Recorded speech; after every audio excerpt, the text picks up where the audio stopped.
Eh, Pak Jaya Suprana, saya ingin dapat pandangan Pak Jaya gitu. Soal kan Pak Buya ini sering sekali disalahpahami. Apakah kalau ngelihat dalam perbincangan mengapa seorang Buya masih bisa disalahpahami? Kalau saya tadi setuju ya dengan apa yang diutarakan beliau dan diutarakan ada Bapak Ketua tadi. Ya itu tadi kan karena ukurannya kan orang saya aja kan nggak bisa begini loh ini loh. Ya nggak bisa saya baru ini. Tapi tadi Prof itu masih bisa begini. Ya jadi ya saya kemampuan tafsir. Nah ini dia. Saya kira tafsir itu dan yang saya kagumi itu justru di Islam tafsir itu mendapat tempat yang sangat penting. Ya, sementara di agama saya kita ini kan tafsir itu nggak terlalu nggak terlalu. Tapi di Islam tafsir itu penting sekali. Karena saya yakin teman-teman kita umat Islam ini itu sadar bahwa tafsir itu sumber kesalahpahaman. Karena tafsir beda-beda kan, tafsir ya seperti Anda kan menafsirkan saya, Anda kan bilang saya kan gendut gitu. Padahal Nggak pernah saya bilang. ya tapi saya tahu ya, tapi kan saya menurut saya enggak gitu loh ya. Itu kan di situ kan tapi saya juga tertarik tadi ucapan Prof. Kalau salah paham lama-lama gagal paham. Lah itu yang paling parah itu gagal paham. Gagal paham, lalu sumbu pendek, Ya. dan kemudian dipolitisasi. Udah, ya Anda nggak usah tanya saya kalau gitu. Nah, tapi beginilah, saya mau kembali lagi kepada kekaguman saya ke Buya berdasar tafsir saya, ya berdasar. Beliau mengajak kata membumikan itu sebenarnya sangat mendalam. Dalam arti membumikan itu Buya itu menghendaki Pancasila itu bukannya menjadi suatu benda yang menara gading begitu, yang hanya untuk para politisi, untuk para negarawan, tidak, seluruh rakyat, seluruh insan Indonesia seharusnya berpedoman dengan Pancasila seperti yang telah disuri tauladankan oleh Buya. Kesederhanaan beliau, ya itu sepeda beliau tuh saya kira akan menjadi legenda. Sepeda itu yang diuntungkan memang pabrik-pabrik sepeda ya. Cuma menurut saya dahsyat sekali. Gak gampang menjadi pemimpin yang memberikan suri tauladan. Nah itu dia. Itu luar biasa karena saya berbagi dengan Pak Jaya.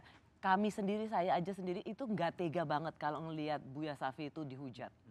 Jadi rasanya tuh hancur remuk hati kita kalau ngeliat bukan saja karena beliau tokoh bangsa, tetapi lihatlah sebagai orang tua yang pantas untuk dihormati. Iya, itu dia. Tapi justru teladan yang diberikan oleh Buya Shafi'i nggak usah marah sama seperti itu. Iya. Ya? Itu berkali-kali bilang begitu. Buya itu selalu mengatakan, karena saya sering jengkel sendiri ketika Buya dihujat dan Buya baca itu. Buya itu buka medsos dan Buya tahu semua hujatan. Apa yang hujatan yang diberikan pada beliau? Wow. Ya, kalau saya udah nggak tahan mungkin.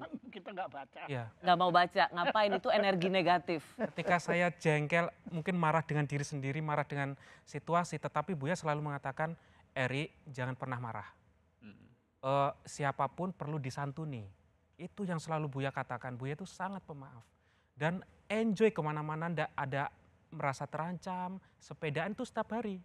Kok bisa ya? Bagaimana hujatan cacian yang sungguh tidak pantas ditujukan pada Buya, tapi itu tidak menggoyahkan beliau ya, bahkan melihat itu ya sudah, itu lebih banyak kita santuni. Bagaimana energi positif itu tetap ada ya di Buya? Saya kira beliau memang mewarisi kisah-kisah penderitaan Nabi. Ya itu ya kalau kita pikir Nabi Muhammad itu kurang apa dihujatnya, ya tahu Yesus Kristus apa kurangnya dihujatnya ya. Jadi memang saya kira Buya sadar hal itu. Nah justru beliau itu mewarisi sifat bukan kekebalan ya, tetapi menurut saya adalah sikap untuk menerima semua itu sebagai masukan-masukan Di mana yang baik tentunya diserap, yang itu enggak dipedulikan. Maka saya kagum betul kalau saya dengar dari beliau baca itu. Iya. Kalau kita kan nggak mau. Nggak mau. Tapi itu kan yang memang diingatkan Buya Mbak Rosi, bahwa sistem demokrasi yang kita pilih itu harus ada ciri-cirinya. Salah satunya kepemimpinannya ya, misalnya Konsekuensi ya. Ya, misalnya bahwa mengedepankan toleransi ya masyarakat kita. Yang kedua, lapang dada.